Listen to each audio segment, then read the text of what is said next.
जिलाधीश the institute of IAS academy में आपका स्वागत है। आज हम यूपीएससी के प्रीलिम्स और मेंस के दृष्टिकोण से हम देखेंगे प्राचीन काल में चित्रकला और उसका विकास देखेंगे कि वो कैसा है। उसके बारे में हम उसका डीप में जाके उसकी स्टडी करेंगे ताकि हम यूपीएससी में जो कूट वाले क्वेश्चंस आ रहे हैं उसको हम सही करके आए।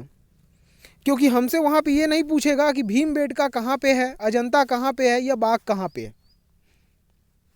इसलिए हमको इसको गहराई पे जाके पूरी तरीके से पढ़ना है, देखना है।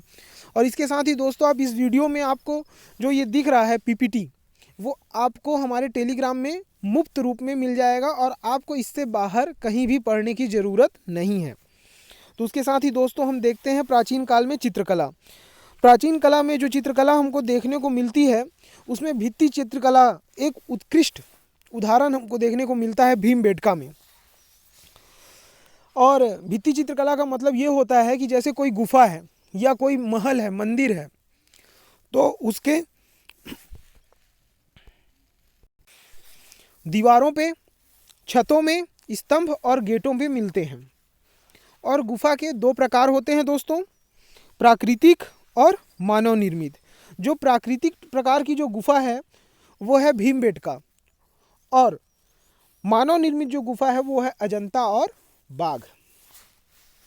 उसके साथ ही दोस्तों, अब हम देखते हैं, यहाँ पे आप देख रहे होंगे ब्लू कलर के बॉक्स में लिखा हुआ है फ्रेस्को और सेक्को तकनीक की चित्रकला केवल भारत में मिलती है। इसके कहने का मतलब ये है कि फ्रेस्को और सेक्को तकनीक की जो चित्रकला है वो सिर्फ भारत में एक ही जगह पे ये दोनों टेक्निक की चित्रकलाएं मिलती हैं। फ्रेस्को का मतलब होता है जैसे आप कोई घर का निर्माण कर रहे हैं तो उसका प्लस्तर होता है, प्लस्तर पे आपने कुछ चीज़ें लिख दिया, वो होता है फ्रेस्को टेक्निक। और सेक्को क्या होता है, सूखी सतह पे की गई पेंटिंग। तो दोस्तों, आप ये चीज़ समझ गए हैं। उसके साथ ही हम आगे चलते हैं और हम भीमबेटका को अच्छे से देखते हैं। अब भीमबेटका में जैसे ही आप जाते हैं तो भीमबेटका का कहाँ पे है, ये मध्य प्रदेश में है, ग्वालियर के समीप। और एक चीज़ आप देखिएगा कि जब भी मध्य प्रदेश का वर्णन होगा, अगर कभी आपसे क्वेश्चन पूछ दिया कि किस नदी के किनारे स्थित है, तो मध्य प्रदेश मेनली नर्मदा। उसके साथ ही हम देखते हैं यहाँ पे दोस्तों, बृहद प्रकार के चित्र हैं और आकृतियों का रूप भी बहुत बड़ा है। जैसे कि आप देख रहे हैं यहाँ पे आकृतियों का रूप भी काफ़ी बड़ा दिख रहा है। चित्र में मानव आकृति आपको दिख रहा होगा,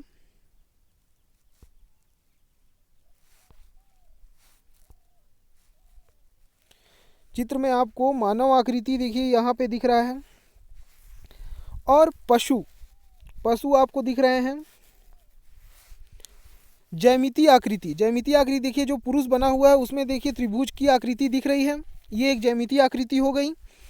तो और दृश्यों में क्या हो गया, शिकार दृश्य बहुत अधिक मिलते हैं। देखिए यहाँ पे एक शिकार दृश्य दिख रहा है, एक यहाँ पे शिकार करता हुआ दिख रहा है।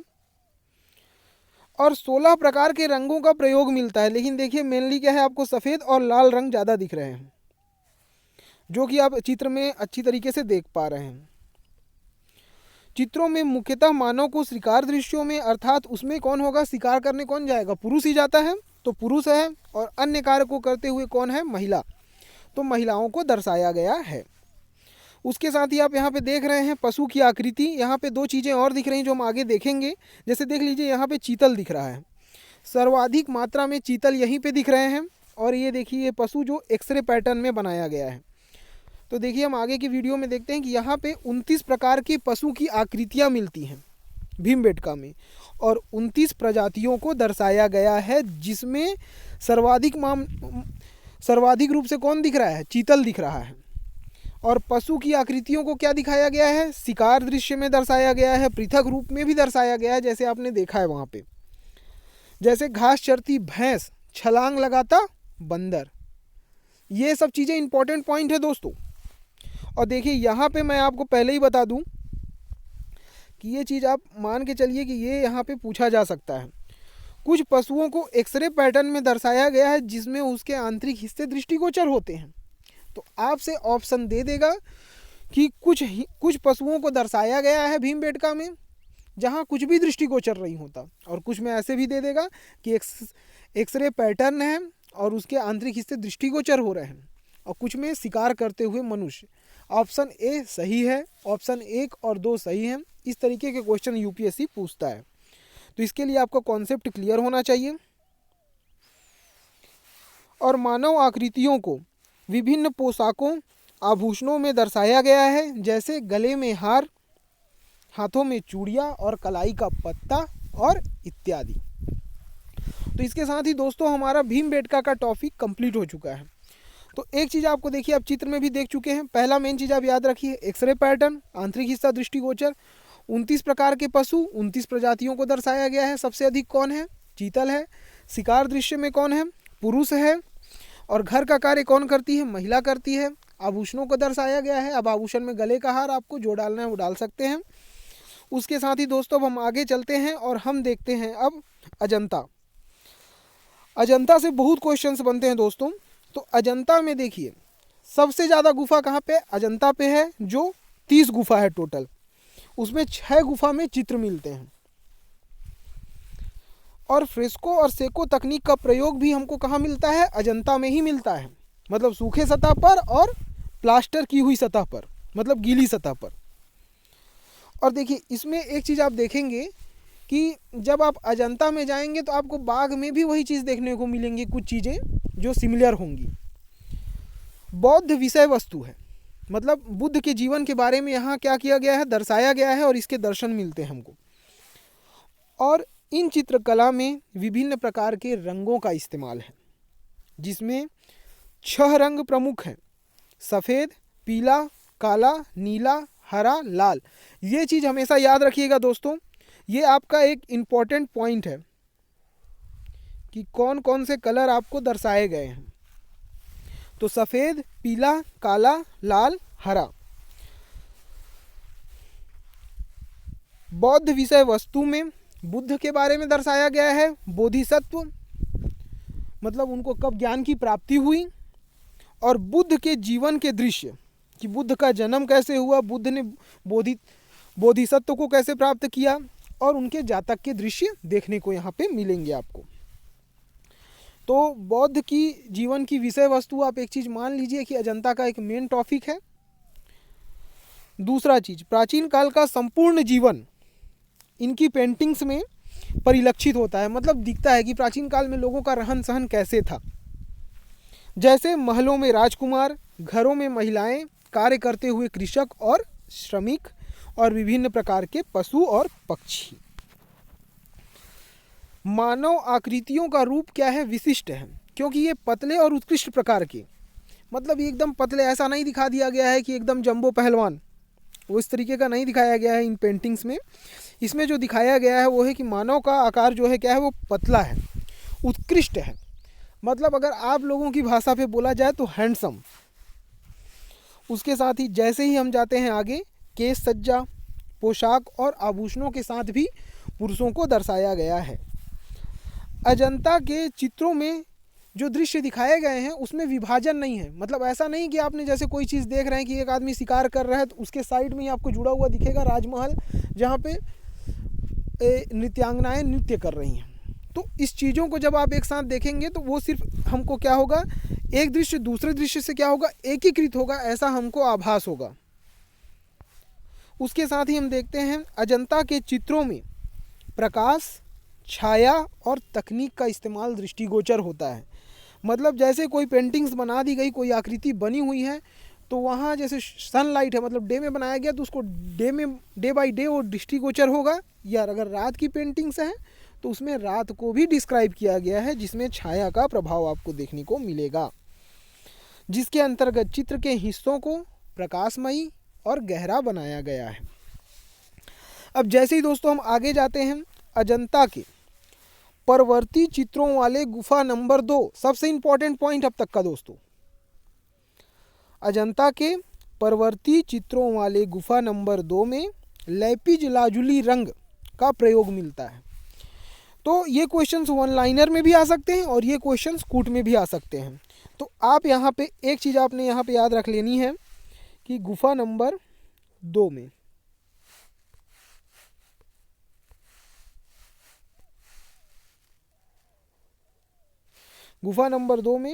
कौन सा है? आपको नीले रंग, जिसको अपन बोलते हैं लैपिज लाजुली रंग का प्रयोग है।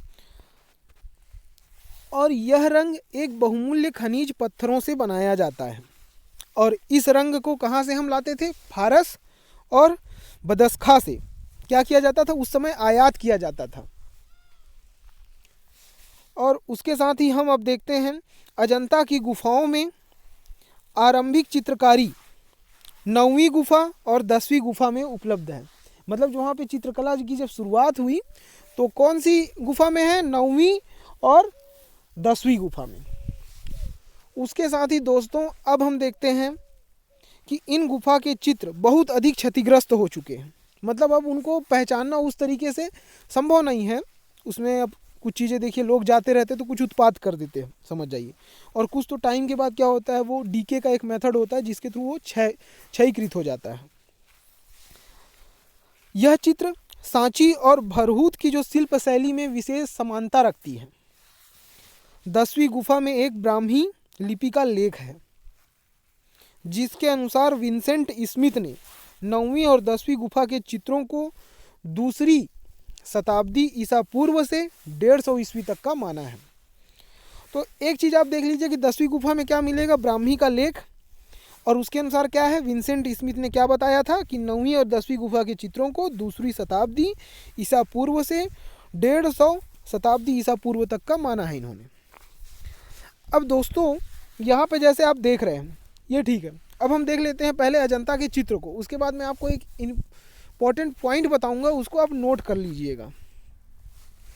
देखिए जैसे कि आप एक चित्र देख रहे हैं और इसमें एक चीज़ आप देखेंगे कि देखिए यहाँ पे जो चित्र दिख रहा है उसमें कामसूत्र। तो एक चीज़ आपको देखने को मिलेगी जो कॉमन चीज़ होगी अजंता और बाघ में, वो है कामसूत्र के दृश्य जो है वर्णित होंगे, जिसमें पुरुष और महिलाओं को संभोग करते हुए दिखाया जाएगा। ऐसे कई प्रकार के चित्र होंगे।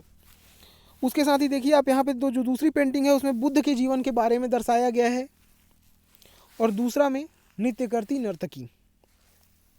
ऐसे करके कई सारे ऐसे पेंटिंग्स हैं जिसको आप देख सकते हैं जाके नेट पे भी अवेलेबल है। तो उसके साथ ही दोस्तों आप एक यहाँ पे देख रहे होंगे एक तांबे का कलर आपको दिख रहा होगा। जैसे देखिए पुरुष में भी तांबे का कलर का प्रयोग हुआ है।